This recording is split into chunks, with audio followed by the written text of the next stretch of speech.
Uh, May I now invite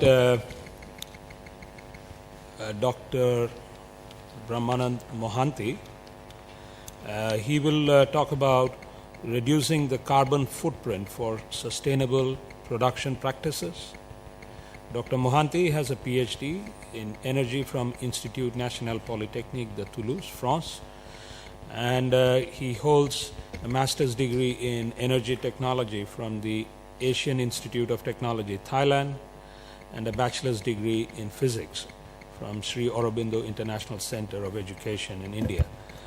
He currently holds position as a visiting faculty in the energy field of study in the School of Environment, Resources and Development at the Asian Institute of Technology. His areas of expertise include energy auditing and conservation, energy efficiency policies, energy demand side management, cogeneration, and rational use of technology. So please join me in inviting Dr. Brahmanand Mohanty.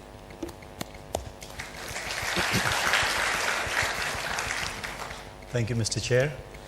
I realize that I'm between you and your lunch, so I'll try to do justice to the little time that I have. My work has become much simpler after what we have heard already in the previous sessions. Okay? We heard about demand and supply, and I'll take it a little bit further to talk about how to reduce the carbon footprints through sustainable production practices. Okay? And well, we heard about demand and supply, and I would talk about production and consumption. Okay? The supply side and the demand side, I'll talk about more production and consumption, because we are at a stage today that we start realizing that we are consuming more than what the earth can give us. If our present consumption patterns continue in the business as usual scenario, by 2030, we'll be using up resources that are double the amount that the earth can replenish. There is a problem there. It's not about money. It's more about borrowing from the future.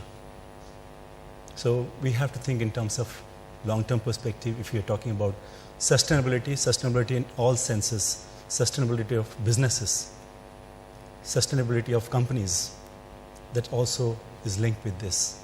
Just imagine a situation where you don't have enough resources to produce and meet the requirement of the future generation. So I would focus more my attention on why we need to do carbon footprinting as one of the examples of sustainable production practices, and obviously it is very much linked with how we consume as well. Okay, so I'll start with a brief introduction of what carbon footprinting is all about. I would give you a couple of examples of how companies are interpreting that today and trying to make improvements in their own ways. I will talk about how some of the countries have taken the initiatives to come up with legislation, policies, etc., to make things happen, and what is happening at the international level now to harmonize this so that we talk the same language. Okay. So carbon footprinting, as I said, I will start off with the macro perspective first. Okay. Basically, if you consider our economy as a whole, the international economy, we are looking at how to deliver products and services to meet the needs of the consumers. Okay?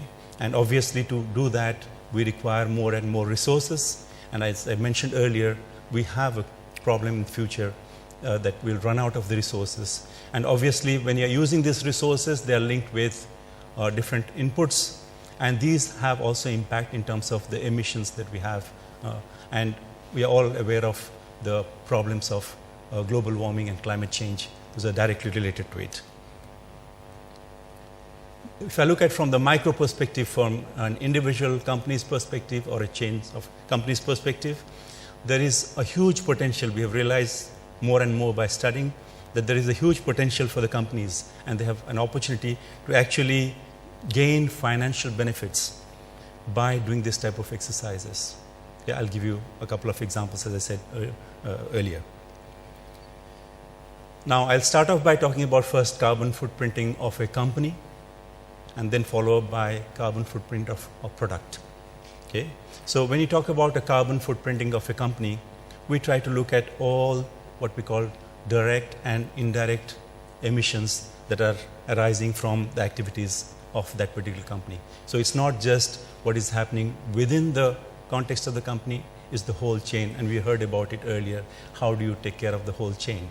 And there have been various speakers talking about it, so I try to avoid repeating what has been already said. I'll just focus more on how do you do this analysis, how do you identify where are the carbon emissions, and how do you come up with factors by which you can convert the actual activities to the emissions. So we'll talk about how to convert them into emission factors by which you can find out how much is the total emission coming out of it. And obviously, when you talk about direct and indirect, we are talking about not only the production practices, we're looking at the raw material which comes in, we're looking at the infrastructure which is created, the buildings, the factory, the energy which is used, and the different processes that are going in, to the extent of even going out in terms of the transportation distribution network. So what are the drivers? Why do we need to carry out this type of carbon footprinting today? Okay. I mentioned we have to look at what are the direct and indirect energy costs, because as I said, if you're looking at emissions, carbon emissions, you're looking at energy being one of the major components of carbon emission. We look at direct and indirect energy costs. We look at what are the existing or planned legislation, okay, in terms of at the country level, whether there are mechanisms by which you are giving incentives or disincentives to the companies in terms of rewards or penalties by which the companies can adjust their activities, because we see there are some market distortions by which the companies adopt certain practices because they're only looking at the costs. Okay, so how do you correct those factors? I will come to those points in a while. And how do you start off by looking at the companies who are more forward-looking? We're talking about the future practices. Okay, we are not talking about survival today, but you're talking about how a company can flourish in 20 years' time, 30 years' time. So we're going beyond the normal practices of companies and to see how these companies can position themselves in the future by taking the right steps by which they know that they can survive, because they have looked into the different risks associated with the resources as well as the emissions. Okay? So how do you develop, again, new markets for these products? Obviously, that requires that the consumers become more aware of these aspects. And today, the consumers don't necessarily have all the means apart from knowing what is the cost. They have no idea about what is actually going into the product. And that's where we look into how to come up with the carbon footprinting of products.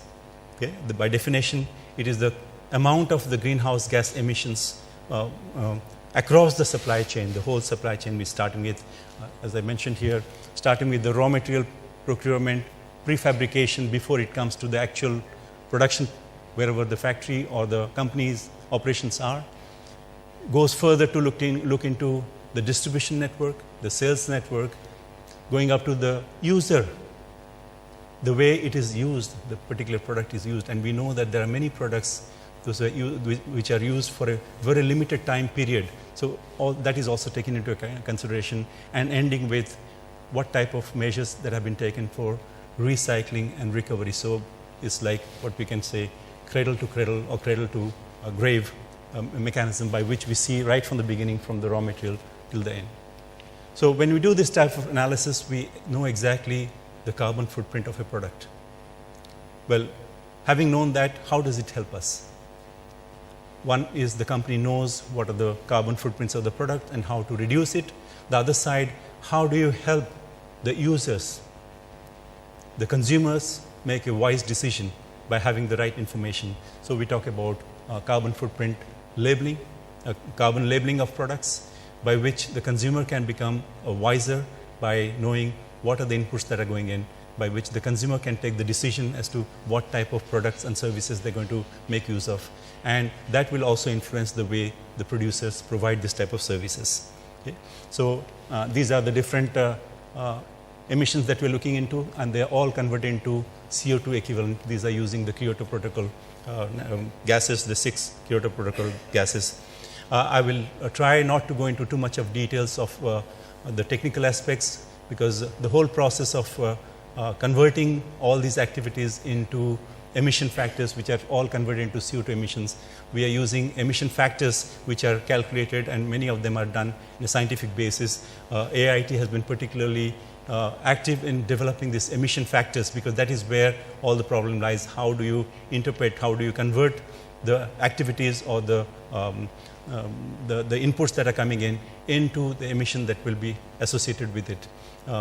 You would see there are some posters here where AIT has been working not only with products manufacturing sector, but also we are looking into how a city can analyze, or the city authorities, the municipal authorities can do similar type of analysis by which they will know what type of emissions they are generating within the boundary, within the urban territory, by which they can work with their constituents, the consumer, the producers, etc., to change the way by which the cities can reduce their emissions to a great extent. So this is only a small portion of that. We are talking particularly in this context about the manufacturing side. So there are many, as I said, one of the things to do this is to see that there are opportunities. Industries may take it up as a constraint by saying that we have to do this analysis, but actually by knowing better, industries will be able to position themselves by which they can actually gain generate financial returns out of these activities. Okay? But we see that there are some distortions. One is, first of them is the market failure. Okay? Today the market is not perfect. Okay? There are incentives, for example, in many developing countries today, incentives are given to the resources. They're subsidized. As a result, there is no motivation for many enterprises to go for improvement of use of these resources in a more effective manner. Okay? As a result, anything to do with reducing the carbon emissions will incur additional costs. Changing of products. Okay? Now you can see, companies can see that it is possible for you to change the way you make products, and I'll give you examples of that in a while, and even to change the product configuration that will help you to reduce the emission without actually reducing the services or the goods that you're providing, so that the consumer is not being affected, is only that the consumer will be making a wiser decision and using things in a more effective manner. Okay? So to do this, of course, we do have techniques which have been developed over the years. It's a question of how do you integrate that, looking into aspects of sustainable consumption and production practices. And finally, how to reconfigure the supply chain, because sometimes if you look at the whole chain, there are scopes by which you can change certain specific processes in a manner that you're able to reduce the emission. At the key stages, we need to find out where are the major producers of carbon emissions and try to address those in the whole supply chain, by which you can reduce the carbon emission to a great extent. So the question is how to do sort of an energy or a carbon audit by which you can know how much emissions are coming in, so that you know where your bottlenecks are, where you need to focus more by which you can reduce them. And if you go back to the traditional practices, for example, industries have been practicing what we call cleaner production practices, where we looked at how to produce in a more clean manner without necessarily using more resources, and by which you can cut down your costs and you can pass on the benefit to the customers. From that, we have gone further. We are looking at new practices in terms of how to close the loop, or how to come up with what we call industrial symbiosis, by which you can learn from the nature, biomimicry, by which you can learn the way nature does things, by which you don't have the notion of waste, and bring that into the industrial practices by which you can minimize the losses to a great extent. So this is a slide which is developed by the Australian government, where they talk about what are the major benefits of doing this exercise, and it's summarized here in 3 terms. The first, of course, is business. So we are looking at what are the market advantages. You can see there are several market advantages which are shown in this red area. In terms of environmental reporting, you can market your things better so that consumers know that you are doing things in a different way, and they are more attracted because they can see that by doing something, by consuming something, they're also helping to reduce the emission to a great extent. We're coming up labeling programs, even sales support, etc., which are all market-based mechanisms. Then we are looking at supply chain management. We heard about a lot more about supply chain management. I will not repeat those aspects, and you can see here there are a lot of issues which are all linked with supply chain management. Since the morning, we have been hearing many of these aspects. Now, just to link that with in terms of carbon emissions here. And the last one is, of course, what we call the co-benefit. Industry need not start by saying that we will try to reduce the GHG emissions. If you do these two things right, you'll have co-benefits. Automatically, you're going to help reduce the emissions. So it's not going to be a burden. It's going to be a relative advantage in which you will get triple benefits. Your market benefits, you will do better supply chain management by you can reduce your costs and improve your profitability, at the same time contributing positively to the environment. And some of the leading companies have already started doing this in a big way. Okay? So we look at the three stages. Okay? There is a three-pronged approach. The first one is to look at what are the scope for reducing the direct emissions, okay, which are controlled within the company itself. So you're looking at the boundary, system boundary, by which you can see what is happening within the system itself. And for example, how do you bring in more efficiency in both on the use of energy as well as the way you can supply energy? How do you go from dependence on a fossil fuel to switching over to more benign and renewable energy sources by which you can reduce your emission to a great extent? The second one is we're looking at the indirect emission reduction, okay, which are again looking at the whole supply chain. How do you impose this upon your suppliers of products, or the raw material or the inputs that are coming in for the production practices, by which you can influence them to do in a different manner, by which they can reduce the carbon footprint to a great extent. And the third one, of course, is more of an optional one at present. How do you offset the emissions by using market mechanisms, okay, by which you can have additional reduction of emissions. Okay. So I will take the example of now two companies. I'm not going to be judgmental about it. I'll just give you the examples of what the companies are doing, and then we'll see what have they achieved. I've taken the example of a computer company, Apple. All of you are familiar with it. And a company which is more into IT. Why are they interested in looking into sustainable consumption and production practices? They're looking at the whole life cycle analysis, by which they will look at all the emissions that are coming out, starting from manufacturing. Manufacturing means it's not just what is happening for assembling the different products, but you're looking at the raw materials that go into the different components that are being assembled together, and it includes all the pre-manufacturing processes, etc. Transportation, because the products are manufactured somewhere, and you know, most of them are now manufactured in Asia, in China, for instance. There is transportation of products to different places, then the use of product and recycling of products and facilities. Interesting to see how you take into account the way the products are used, how much emission is there in terms of the use of products. So when you have a picture like this, you can start seeing where the emissions are. In this particular case, they come up with 61% coming from the manufacturing. That is the major bulk of it. More than 60% is coming from manufacturing. Transportation, actually, in this case, they're not bulky products. Okay, they're lighter products, and you can fill in many more in a shipment. You can see the transportation contributes to about 5%. Interestingly, you can see the product used can represent 30% over the lifetime of the product.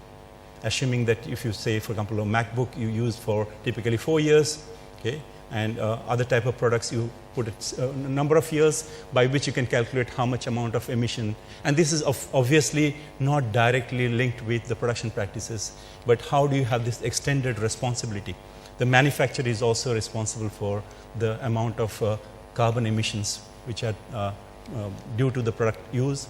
And finally, at the end of the life, the recycling of the products. And not to forget the facilities, the infrastructure which is put in, the buildings which are put in, what are the emissions from those facilities. I'll just go through one by one.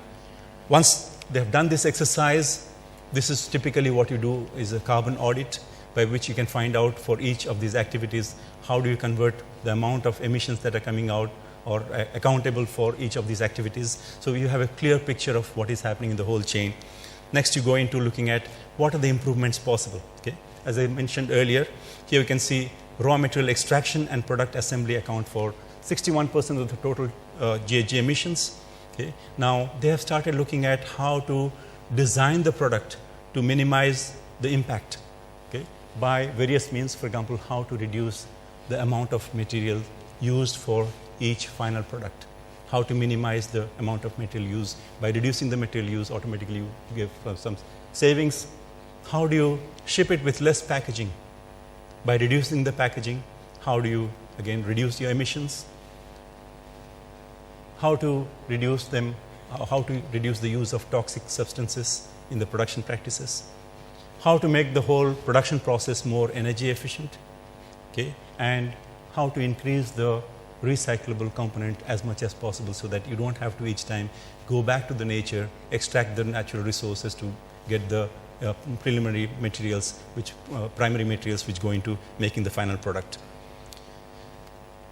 This is the outcome of the exercise. You can see it's not at once, it takes a while to do this. Between 2008 and 2012, it's interesting to see they have reduced the amount of CO2 equivalent emissions, okay, by about 21.5%. But what is interesting, keeping the same value of revenue, which means they're able to reduce the emissions while keeping the profit margin in the same manner. There is no compromise from the point of view profit of the company is concerned. So by doing this exercise, this, as you can see, it's a very good exercise by which they actually can reduce the emission at the same time they can keep their profit margin in the market. So this is about production. What are the innovations they have brought in? For example, you will see the body of the computer itself. It is a unibody construction. The MacBook that you see is one body construction that allows both these products to become thinner, but they are more resilient. So you bring in the strength, at the same time they become much thinner, by which you reduce, you dematerialize to a certain extent and provide the same functionalities. They have brought in new types of welding mechanisms by which, again, iMac, for example, has been able to reduce materials by 68%. It's a huge progress that you can see here, okay? And that's linked with, of course, with the material use, automatically you can see the amount of emissions that have been reduced.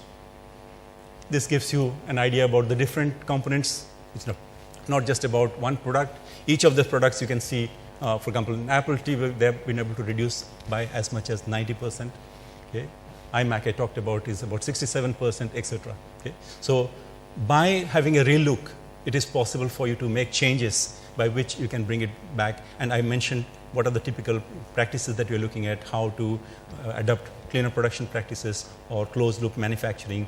How do you look at the different substitution of one product by another without compromising on the functionality of the product. Next, we saw after production was transportation. It's a very small component compared to the overall 5%. There again, there is scope for improvement by making products. We have seen production facility where you make them thinner, lighter, and more material efficient products by which you can reduce your packaging to a great extent. Okay? And again, there's been a revolution of how to design new packaging system by which you can make the packaging more slim, more light. Okay? At the same time, you're not compromising on the quality of the product. So it is designed in a manner that's really protecting your final product, okay? By which you reduce your materials and you're reducing the waste to a great extent. And obviously, these materials are using as much as possible the recyclable, by which you're again not going back to the nature to get the raw materials from. Okay? These have resulted in less transport energy and carbon emissions. So you can see, for instance, take for example the product like iPhone. Between 2007 and 2012, they have been able to reduce the packaging by 28%. Okay? And as a result, they're able to ship 60% more boxes in the same consignment container. And obviously, that has impact on a reduction of carbon emissions. So you've seen production facility, transportation, and this is very interesting because you need to know how the consumers are producing, and you have to start thinking about how to reduce the emissions associated with the actual product use. For example, they have looked into use. It represents about 30% of the overall emission, GHG emission. Okay? So as a result, Apple is one of the companies which have exceeded the targets of any other companies by adopting what we call US Environmental Protection Agency's Energy Star efficiency guidelines. For each of the components, it's not just a few components. Each of the components that are used in Apple have been designed in such a manner that they meet the Energy Star efficiency guidelines. Okay? So both in terms of hardware, but also in terms of software, by which you can use in an efficient manner to reduce power down the system when it's not required, okay? To make them, for example, the power supply itself. Many of the manufacturers you'll see they will compromise on the power socket because it's given out to somebody else to manufacture. Apple has looked into the whole product chain and they've tried to see how to design the system in a different manner to achieve that.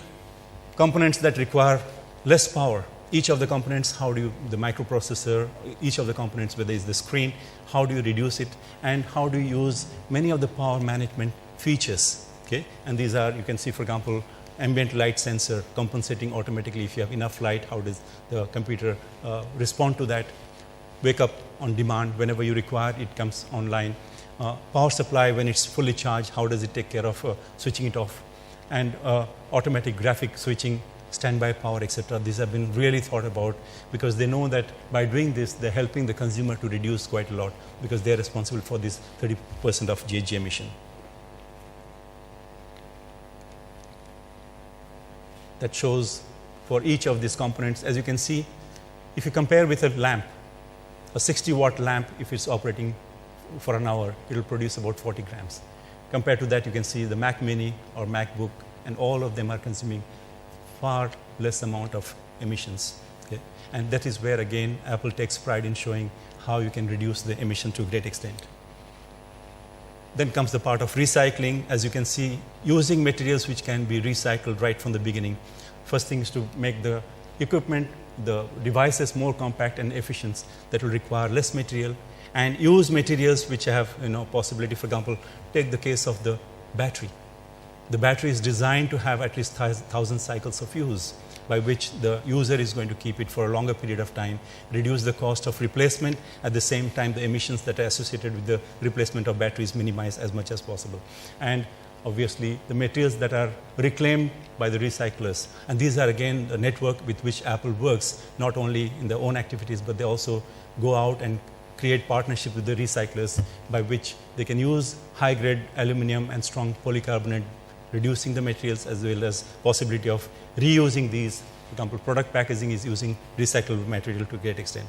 So, for example, you see Apple has a practice of, since 2010, even though they have production facilities have increased, the sales have increased, they're looking at worldwide recycling rate of Apple products. In 2010, it exceeded 70%, and they would like to maintain that up to 2015, and they're looking for new ways by which they can reduce further.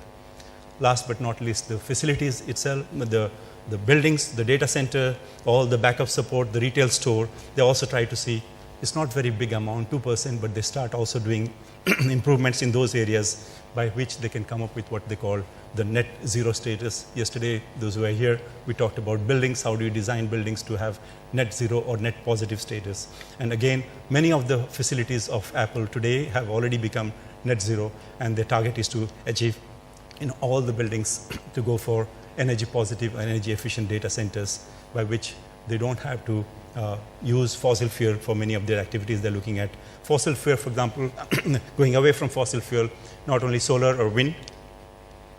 They've looked into fuel cells and many other options by which they can gradually go away completely from fossil fuel to others.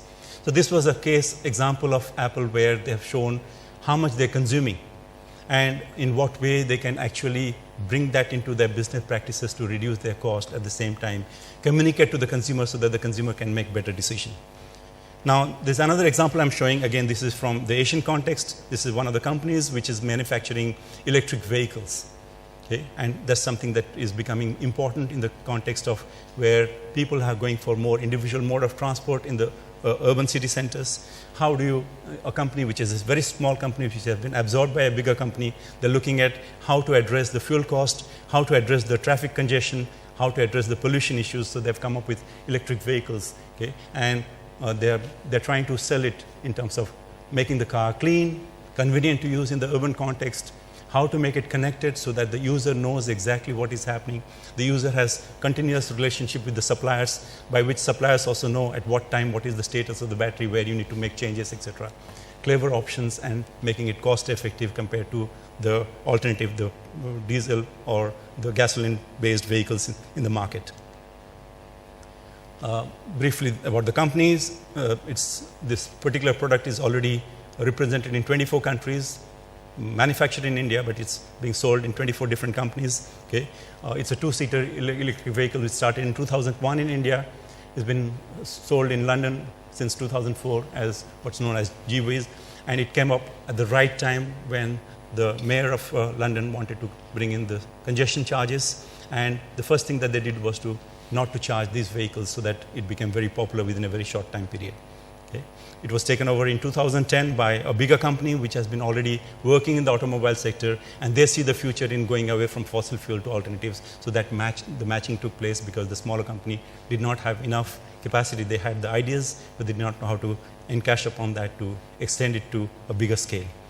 What do they look at? The technical innovation they brought in, looking at the electric vehicles, since it will run on batteries, how to reduce the weight to the extent possible, making it lighter weight, how to create efficient drivetrains by which you can improve the efficiency. A typical diesel car today is pretty inefficient. How do you reduce that? Okay. Intelligent and digitally connected car for the future. I will not go into these different features. There are several features, how to make it, for example, all these are given to the user. So on the dashboard, the user is able to see this so that you are able to drive more carefully. If you know your destination, you can see a GPS system by which you can know how far you're going to go, whether you have enough capacity to drive to that end, and how you should be driving so that you can reach your destination within the amount of resources that you have, energy resources that you have. And it gives many other features. For example, there is a feature called Revive technology, so that if you get stranded somewhere, you will not be stuck, by which you can send, again, using applications on your cell phones, by which you can activate something by which you can go another 7 to 10 kilometers, so that you don't feel insecure that the vehicle is going to be stuck somewhere. You're looking at regenerative braking system. Each time the vehicle decelerates, it goes back and stores the energy in the battery. It's not lost. And many other features. They have started looking at, many of the developing countries, electricity is still dirty coal-based power plants. So they have become aware of that. So they've started looking at how to reduce that from the user point of view. They started providing facilities where you can bring in solar and other facilities by which you can charge it, whether at home or in the office, wherever you go, you have these facilities by which you can charge the vehicle, and you will not depend on the fossil resources. Okay? Of course, facility-wise, they have also looked into how to design a production facility by which this is one of the first Indian Green Building Council certified platinum rated building manufacturing facility in the country, okay, where they have shown that it's not only the vehicles that they manufacture, but they also have the facility where they're manufacturing it in manner. And there are various features. I will not go into the details. You will have them, or we can discuss about it later because of the lack of time. These are the various features that I have brought into the production facility by which they can reduce the emission. You can see, for example, the body. Most of the vehicles are painted, but this is already using materials which are ABS plastic, very light material, but it has a memory so that if it hits somewhere, it comes back to the natural form so that you don't have to spend energy on that. And it's already color impregnated, so you don't have to have emissions associated with painting, drying the body, etc. Okay?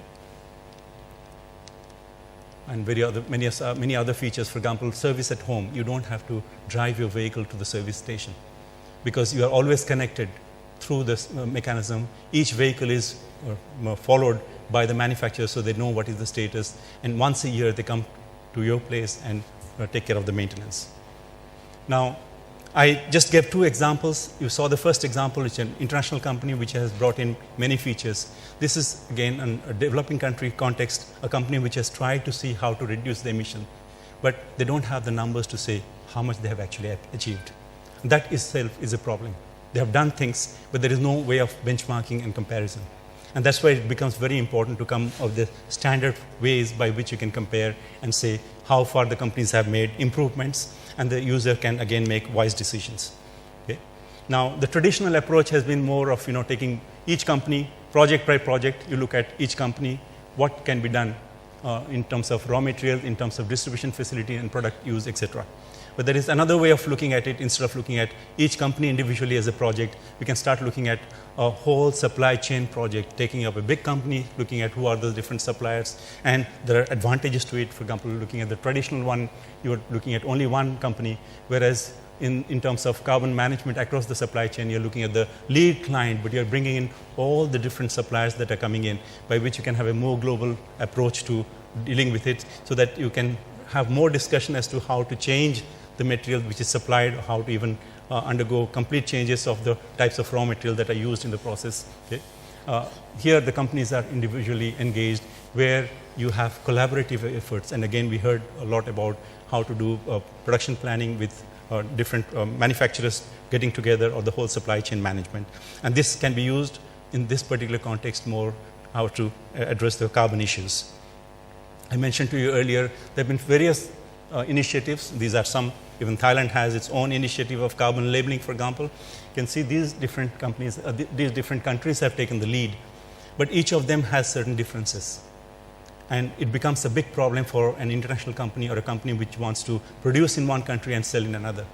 And that's where we have now looked at how the International Organization for Standardization has come up with what we call ISO 14000 in the 14067, which is the family of ISO 14000 environment management system. You're looking at how to assess the life cycle GHG emission of products. Okay? And that will enable the factoring each product. You can report what is the carbon footprint of the product. CFP is carbon footprint of product, and communicate to the supply chains, communicate to the consumers and any other stakeholders, so that people know about what is going into making a final product. And that provides, what is most important is a common basis, so that you don't have controversies between one company claiming something, another company claiming something else, and you don't have a common basis to do this. Continuous improvement that allows a company, when you know we have starting point. We have seen Apple started it way back in 2006, 2007, and you've seen how they've made progress over the years, and they have fixed their targets for the future. So it allows them to track the performance and progress by reducing the emissions, gradually taking the whole supply chain together. Okay? I think I've almost run out of time, so I'll just like to conclude. This is starting at present. There are very few enlightened companies which have already taken the lead. Some of the industrialized countries have already started making regulation legislation obliging the companies to start doing it. And once the ISO 14000, which has just been announced very recently, 14067, that will help the companies to assess the carbon footprint by measuring the emissions across the whole supply chain. And that will help them to identify where there are major areas for improvements in the supply chain, obviously looking at how to cut down the cost, how to dematerialize the product as much as possible, by which they can prioritize the emission reduction opportunities. Obviously looking at positive benefits, so it's a win-win solution by which you can reduce your emissions as well as increase your profit margin. Thank you very much.